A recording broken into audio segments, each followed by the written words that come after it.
Yang ke-9 sunnah dalam berwudu, mashul udhunaini, mengusap kedua telinga. Jadi kedua telinga kita diusap. Kalau ada orang berwudu tidak mengusap kedua telinga dengan air yang dibasahkan ke tangan, wudunya tetap sah.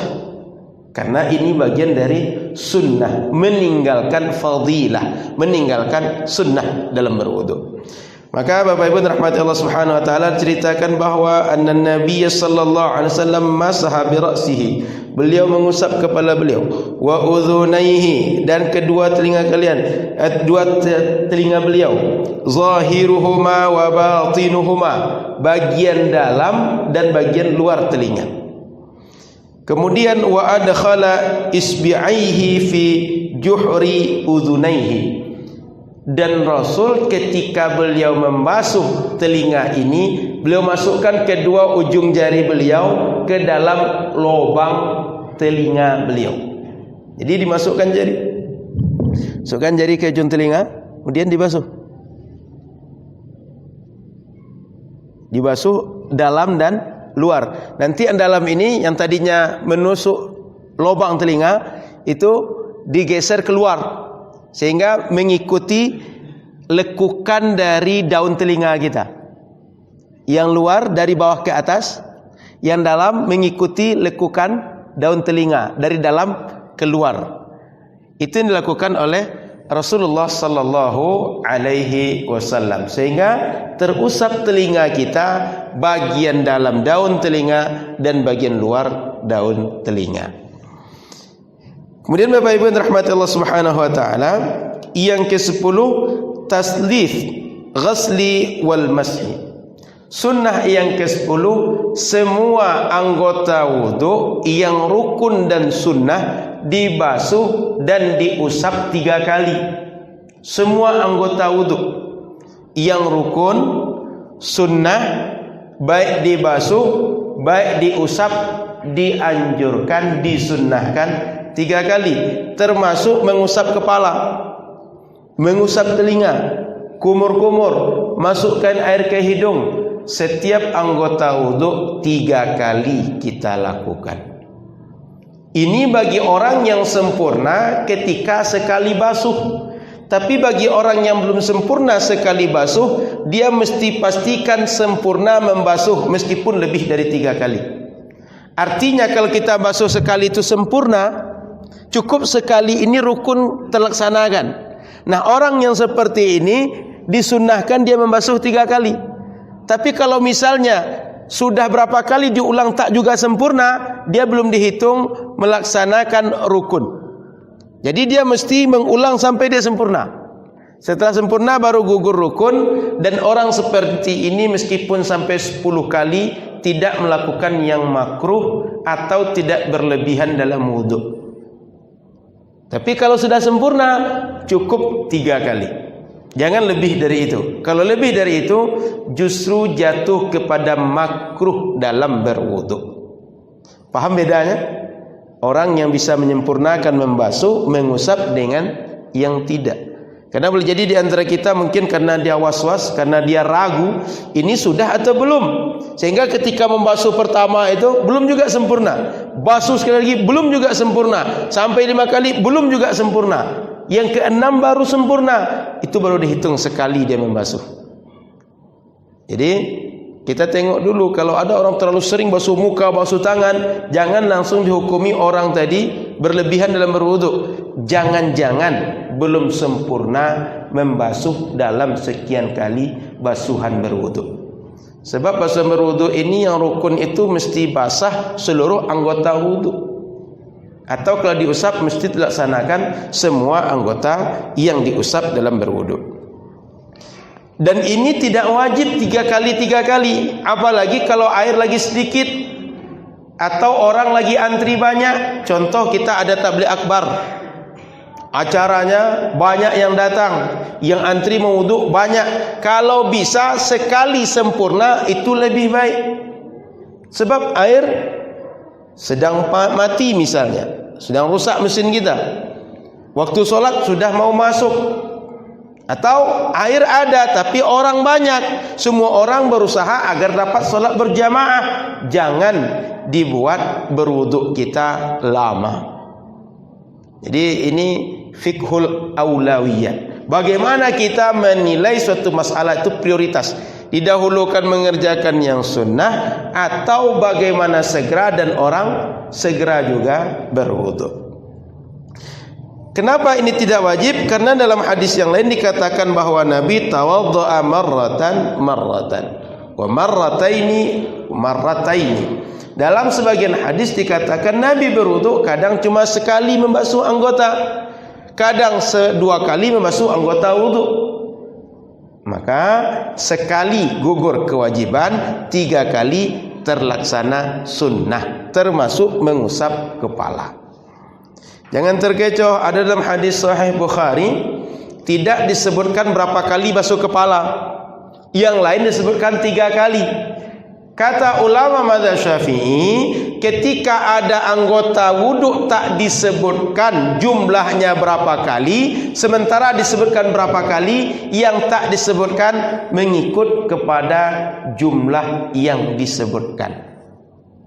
Dia dihukumi keumuman, bahwa yang lain 3 berarti yang tak disebutkan terhukum dengan yang umum disebutkan semuanya 3 kali.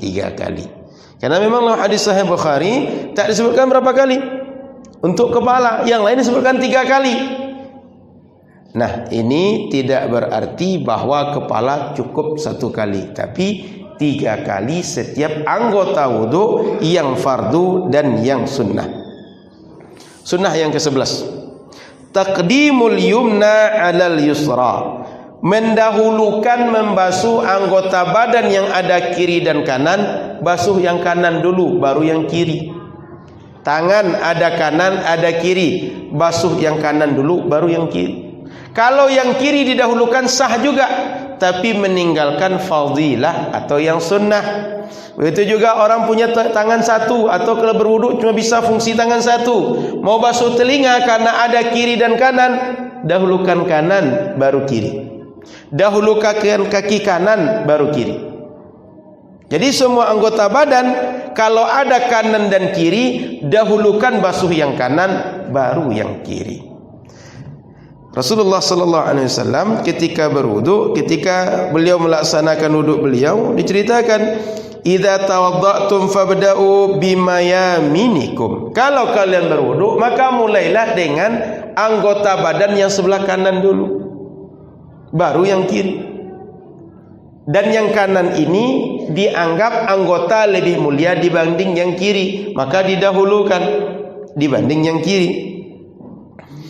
Yang ke-12, ad-dalq, digosok.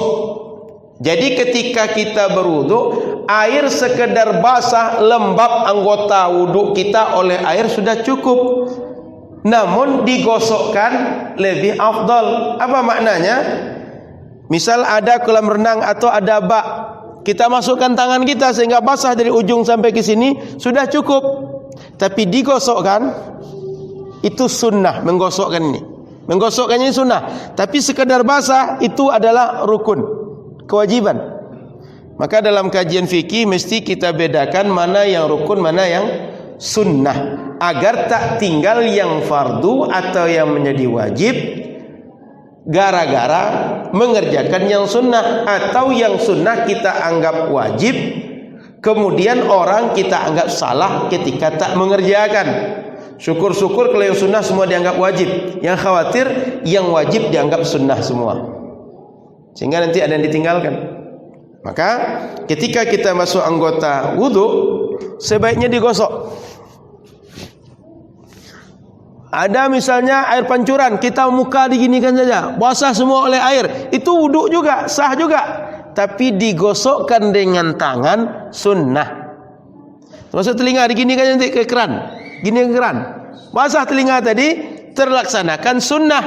Tapi ada sunnah yang lain yang ditinggalkan, menggosokkan tangan kepada setiap anggota wudu.